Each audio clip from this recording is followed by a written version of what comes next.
وہ یہ ہے کہ کچھ لوگوں کا خیال یہ ہے کہ یہ جو پی ٹی آئی کے لیڈرز تھے جو اس طرح سے پریس کانفرنسز کر رہے تھے، کر رہے ہیں اور کریں گے، ان میں کچھ لوگوں کا تو سافٹ ویئر تبدیل ہوتا ہے، لیکن کچھ ایسے ہیں جن کی ہارڈ ڈسک جو ہے، وہ ہارڈ ڈرائیو جو ہے وہی چینج ہوگی اس طرح سے. اور یہ جو اپنے ڈار صاحب ہیں ان کی مثال دی جا سکتی ہے کہ یہ جو گفتگو کر رہے ہیں وہ ایسے لگتا ہے کہ پوری ہارڈ ڈرائیو جو ہے وہ چینج ہوگی. کیوں کہہ رہا ہوں میں یہ؟ انہوں نے ہمیں بتایا ہے کہ پہلا ہدف جو تھا وہ تھا آرمی چیف کی برطرفی. یہ میں 9 مئی کے ان سانحات کی بات کر رہا ہوں جس کو بات کرتے ہوئے نہ ہمیں فخر ہے نہ ہم اس سے کوئی مزہ لیتے ہیں. وہ میں نے سانحہ کہا تو آپ سمجھ سکتی ہیں اس سے کہ ہماری کیا کیفیت ہے اور قوم کی کیا کیفیت ہونی چاہیے. افسوسناک واقعات. دوسرا ہدف وہ یہ کہتے ہیں کہ فوج میں بغاوت کروانا تھا، تقسیم کرنا فوج کو. یہ جو ہے اس سے بڑی گھناؤنی سازش کوئی ہو نہیں سکتی. یہ ہندوستان پتہ نہیں کب سے کرنے کی کوشش کر رہا ہے. اس میں کچھ غیر ملکی قوتیں بھی کر رہی ہیں، میں نام لینا نہیں چاہتا لیکن میرا اشارہ آپ بھی سمجھ گئی ہیں، ہمارے ناظرین بھی سمجھ گئے ہیں. انہوں نے بھی کوشش کی تھی ماضی میں کئی دفعہ، ہوا نہیں. یہ تیسرا ان کا ہدف جو تھا وہ تھا اقتدار پر قبضہ کرنا. یہ ڈار صاحب کہہ رہے ہیں، میں نہیں کہہ رہا ہوں. یہ اس کا مطلب یہ ہے کہ یہ بھی الیکشن کے تھرو نہیں تھا بلکہ جتھوں کے ذریعے تھا. اور یہ جتھوں کی سیاست جو ہے ہماری سیاست میں، قومی سیاست میں، پی ٹی آئی اس کی آتھر ہے، پی ٹی آئی اس کی خالق ہے. یہ جو کچھ ہوا اس کے بارے میں بڑے وثوق سے یہ کہا جا سکتا ہے کہ یہ نہ پہلے کبھی ہوا تھا، اور ہم توقع کر رہے ہیں کہ جس طرح کی مثال بنانے کی کوشش کی جا رہی ہے ان لوگوں کے جن نے 9 مئی کو یہ سب کچھ کیا تھا، آج کے بعد بھی یہ دوبارہ کبھی نہیں ہوگا. ہم توقع کر سکتے ہیں، لیکن مجھے آثار ایسے ہی لگ رہے ہیں کہ جس طریقے سے زیرو ٹالرنس کی بات ہو رہی ہے کہ جن لوگوں کو پکڑا تھا موقع سے ان میں سے ایک کو بھی ابھی تک گھر نہیں جانے دیا انہوں نے. تو اس سے لگتا ہے یہ، حتیٰ کہ اگر آپ کو یاد ہو ایک جرنیل کی نواسی کے حوالے سے بڑی بات چیت ہو رہی تھی لیکن وہ بھی ابھی تک جیل میں ہے. اتنی بڑی سفارشوں کے باوجود بھی. کریکٹ. ہیونگ سیڈ دیٹ، ایک ہمارے دوست ہیں انہوں نے بڑا غضبناک میں کہوں گا تجزیہ کیا صورتحال کا. انہوں نے کہا کہ وہ جو خان صاحب کا جو یو ٹرن وائرس ہے وہ پارٹی کے جو باقی ماندہ افراد ہیں یا رہنما ہیں ان میں تو آلریڈی پھیل چکا ہے اور آہستہ آہستہ کر کے ایک ایک کو عقل آتی جا رہی ہے. ہیونگ سیڈ دیٹ، کیا یہ توقع کی جا سکتی ہے کہ ان کا جو ووٹر ہے اس کو بھی عقل آئے گی؟ اب یہ آنے والا وقت بتائے گا، پیشین گوئی نہیں کی جا سکتی. لیکن لیڈر جو ہے، جو پارٹی کا سب سے بڑا لیڈر ہو، وہ جیل میں ہو، سزا بھگت رہا ہو یا سماعت کے مراحل سے گزر رہا ہو، پارٹی لیڈرز چھوڑ کے اپنے اپنے گھونسلوں میں جا گھسے ہوں، کچھ جو باقی رہ گئے ہیں وہ ایک ایک کر کے پریس کانفرنسز کر رہے ہوں یا ٹی وی ٹاک شوز میں آ رہے ہوں، تو باقی کیا بچے گا؟ یہ جو ہے یہ بہت بڑا سوال ہے. جو کلٹ کے فالورز ہوتے ہیں آپ کو پتہ ہے وہ آسانی سے تبدیل نہیں ہوتے ہیں. ہم نے انٹرنیشنل فینومناز میں بھی دیکھا، انٹرنیشنل بہت ساری مثالیں دی جا سکتی ہیں، لیکن میں آپ کو ایک اچھی بھی ہے وہ مثال. آپ کو یاد ہوگا سیکنڈ ورلڈ وار میں جب جاپان کو شکست ہوئی تھی تو جاپان کے جو لوگ تھے وہ حیرہ کری ایک ایلیمنٹ ہوتا ہے کہ اگر ان کو آپ یہ کہیں کہ آپ کے شہنشاہ نے ہتھیار پہن لی ہیں تو وہ خنجر سے اپنا گلا کاٹ لیتے تھے. ایسے بھی ڈیڈیکیٹڈ لوگ رہے ہیں. تو any way, having said that, یہ آپ مشورہ دے رہے ہیں یا؟ میں مشورہ نہیں دے رہا، میں آپ کو مثال دے رہا ہوں تاریخ سے. لیکن آپ دیکھ لیں کہ وہ بھی کہاں ہیں. تو تاریخ کے گوشوں میں کہیں کہیں گم ہو جاتے ہیں یہ ایسے. بخاری صاحب، یہ تو پی ٹی آئی کے مستقبل کی بات ہو گئی نا، اس پہ ابھی ہم بعد میں آتے ہیں. لیکن جس طرح سے عثمان ڈار نے کہا کہ جو 9 مئی کی سازش کے کردار بتائے، لیکن ان میں جو جن کا نام لیا مراد سعید کا نام تھا، اعظم سواتی کا نام تھا، پھر ساتھ میں حماد اظہر ہیں ان کا نام تھا، لیکن انہوں نے تو ابھی تک پی ٹی آئی نہیں چھوڑی ہے. دیکھیے ان لوگوں، یہ ہیں کہاں؟ نظر بھی تو نہیں آ رہے نا. تو نظر تو عثمان ڈار بھی نہیں آ رہے تھے، نظر صداقت عباسی بھی نہیں آ رہے تھے، نظر فرق حبیب بھی نہیں آ رہے ہیں. تو کہاں ہیں یہ مجھے تو نہیں پتا ہے، میں تو نہیں جانتا کہاں ہیں. لیکن جب آئیں گے برسر عام، یعنی لوگوں کے سامنے آئیں گے تو کیا رویہ اختیار کریں گے، کیا تبدیلی ان میں آئے گی، یہ دیکھنے سے پتہ چلے گا. لیکن جیسا میں نے کہا کہ آثار اچھے نہیں ہیں. خزاں کے پتوں کی طرح سے لوگ جو ہیں وہ ساتھ چھوڑتے جا رہے ہیں اس تناور درخت کا جس کا نام پی ٹی آئی کا چیف یا خان صاحب کہہ لیں آپ اس وقت، یا میں تو ویسے ان کو جس نام سے یاد کرتا ہوں وہ ہے مہاتما خان. تو مہاتما خان کے ساتھ کی شاخوں سے پتے جس رفتار سے جھڑ رہے ہیں، کافی صورتحال عجیب و غریب ہے.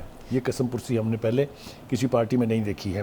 اب آگے جناب آگے آ جائیے ذرا، تھوڑا سا اس کو آگے چلتے ہیں. جو شعیب شاہین صاحب ہیں پی ٹی آئی کے وکیل بھی ہیں, اپنے آپ کو پی ٹی آئی کا بہت بڑا لیڈر کہتے ہیں, لیکن پارٹی کے اندر سے اہم لوگ ان کو غدار بھی کہتے ہیں. آپ نے دیکھا ہوگا جو وکیل صاحب دوسرے ہیں انہوں نے کیا ارشاد فرمایا تھا ان کے بارے میں, اور وہ کہتے ہیں تو چلتی گاڑی کے سوار ہیں, کہیں دور دور ان کا نشان نہیں تھا.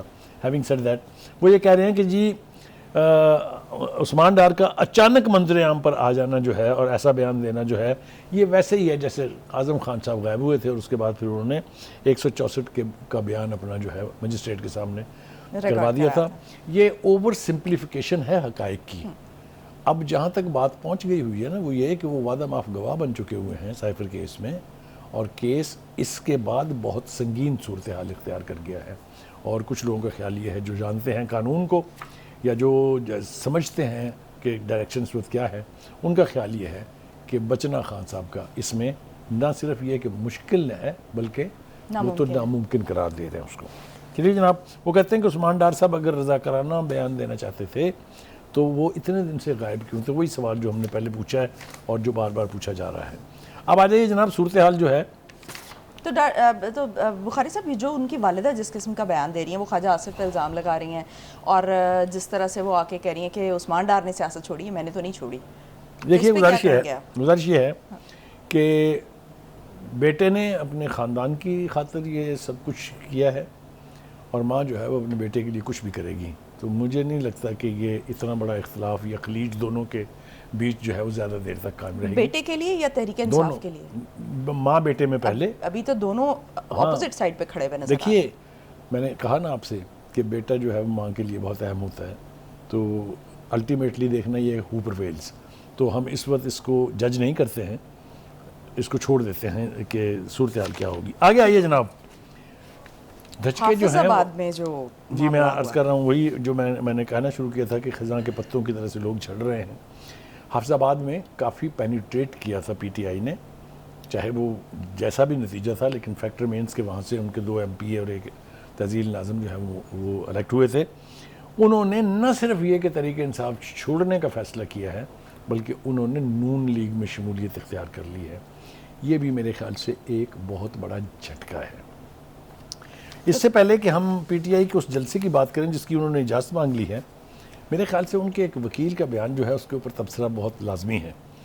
پی ٹی آئی کے وکیل جو ہیں وہ فرماتے ہیں کہ چیئرمین پی ٹی آئی کو اڈیالہ جیل منتقلی پر غلطی کا اعتراف کر لیا ہے وکیل صاحب نے, کہ ہم سے غلطی ہو گئی, کیونکہ انہوں نے اسلام آباد ہائی کورٹ میں ایک پٹیشن داخل کی تھی کہ جناب خان صاحب کو عدالتی حکم کے برعکس جو ہے وہ اٹک جیل میں رکھا گیا ہے, ان کو اڈیالہ جیل منتقل کرنے کا حکم دیا جائے. پھر بعد میں سیکنڈ تھاٹ آیا, جیسا کہ ہمیشہ آتا ہے, جس کو آپ یو ٹرن کہہ لیں, سیکنڈ تھاٹ کہہ لیں, سیکنڈ اوپینین کہہ لیں, جو بھی کہہ لیں. وہ پھر انہوں نے کہا جی کہ دیکھیں جی ہمیں تو بتائے بغیر آپ نے ان کو اڈیالہ جیل منتقل کر دیا ہے, ہم تو یہ چاہتے نہیں تھے. چیئرمین پی ٹی آئی کو اٹک سے اڈیالہ منتقل نہیں کرنا چاہیے تھا, یہ بھی وہ ارشاد فرما رہے ہیں. اچھا, یہ خیال ابھی انہیں کیوں آ رہا ہے؟ میں عرض کروں اس کی تاریخ ہے پوری ایک نا. آپ کو یاد ہے پی ٹی آئی نے ان بلاک ریزگنیشنز دیے تھے نیشنل اسمبلی سے. جی. آپ کو یہ بھی یاد ہے کہ ان کی منظوری میں چونکہ تاخیر ہوئی تھی, اسپیکر نے کہا تھا کہ ہم جو ہے وہ ایک ایک سے تصدیق کر کے کریں گے. تو اس کے لیے پھر تحریک چلائی تھی پی ٹی آئی نے کہ جناب منظور کریں آپ. اس کے بعد اور پھر جب انہوں نے منظور کر لیے, عدالتوں میں بھی گئے تھے کہ جلدی منظور کروائیں, لیکن جب وہ منظور کر لیے تو پھر اس کے بعد تحریک چلی کہ ہمارے وظیفے واپس دے دیں. یہ you turn into you turn over you turn divided by you turn. آپ مجھے بتائیے کہ میں اس کے اوپر اس سے زیادہ اور کیا جو ہے وہ تبصرہ کروں. یہ ایک وائرس ہے یو ٹرن کا, جیسا میں نے پہلے بھی ذکر کیا تھا, اس لیے وہ بیک اینڈ فورتھ جاتے رہتے ہیں. اب آ جائیے جناب جلسہ ہے ہم کے اوپر جس کی میں نے بات کی آپ سے. جی. انہوں نے کہا جی کہ لبرٹی میں ہم نے جلسہ کرنا ہے. ان کا خیال ہے کہ جس طرح خان صاحب جلسے کیا کرتے تھے اسی طرح سے پورا شہر, پوری ڈویژن, آدھا ملک یا پورا ملک امڑ آئے گا. اور لبرٹی چوک تو ان کے مخصوص ایریا تھا جہاں پر یہ مخصوص ایریا ہونے کی ایک خاص وجہ ہے, اس کی 2 انٹری پوائنٹس ہیں. ان 2 انٹری پوائنٹس کو بند کر دیں آپ تو جتنے لوگ وہاں اس وقت موجود ہوتے ہیں وہ سارے کے سارے سٹک ہو جاتے ہیں, اور ان کو یہ پتہ نہیں ہوتا کہ جلسہ کتنی دیر چلے گا. لہٰذا وہ اس کوشش میں کہ جلدی سے نکل جائیں ٹریفک جام کا سبب بنتے ہیں, اور پھر گاڑیوں سے باہر نکل کے کھڑے ہو کے انتظار کرتے ہیں کہ کب یہ راستہ کلیئر ہو. یہ ہم نے ایک دفعہ نہیں بے پناہ دفعہ منظر دیکھا ہے. اگر ان کا پاور شو کرنے کا ارادہ تھا یا وہ چاہتے تھے کہ یہ ثابت کیا جائے کہ کتنی فالوئنگ ابھی ہے تو کسی گراؤنڈ میں جانا چاہیے تھا ان کو، اقبال پارک جا سکتے تھے یا کہیں بھی کسی بڑی گراؤنڈ میں. اینی وے یہ ان کو اجازت ملتی ہے کہ نہیں مجھے اس کا پتہ نہیں ہے، لیکن یہ کہ یہ ان کی توقع اگر ہے کہ یہ جلسہ بڑا بھرپور جلسہ ہوگا تو ایسا کچھ ہونے نہیں جا رہا. لوگ ڈرے ہوئے بھی ہیں، لوگ سہمے ہوئے بھی ہیں، یہ اپنی جگہ ہے، لیکن لوگ انکلیئر اور انسرٹن بھی بہت ہیں کہ فیٹ کیا ہونے جا رہی ہے. 9 مئی کے واقعات سے ہاں. وہ تھوڑا سا دل برداشتہ بھی ہیں. نہیں دل برداشت، میں کہہ رہا ہوں آپ کو میں ایک منظر دکھاتا ہوں کہ جب آپ آئی وش کہ we had discuss it earlier اور ہم اس کی فوٹیج رکھتے رات کہ ساتھ میں کہ جب وہ قیدیوں کی وین آتی ہے نا لے کے 9 مئی کے مجرموں کو، جی تو سڑکوں کے دونوں طرف کھڑے ان کے ماں بہن بھائی جس قسم کی دعائیاں دیتے، چیخو پکار کرتے اور آنسو بہاتے ہیں، مجھے ترس بھی آتا ہے، شرم بھی آتی ہے، اور میں ان کی عقل کا ماتم کرنے کو میرا دل چاہتا ہے کہ بھائی آپ کو کس نے کہا تھا کہ آپ ایروڈرم میں گھس جائیں پیٹرول بم لے کے جہازوں کو آگ لگا دیں. آپ کور کمانڈر کی وردی لاٹھی کے اوپر لہرائیں اور پھر اس کے بعد جو ہے اس کی اینٹ سے اینٹ بجا دیں.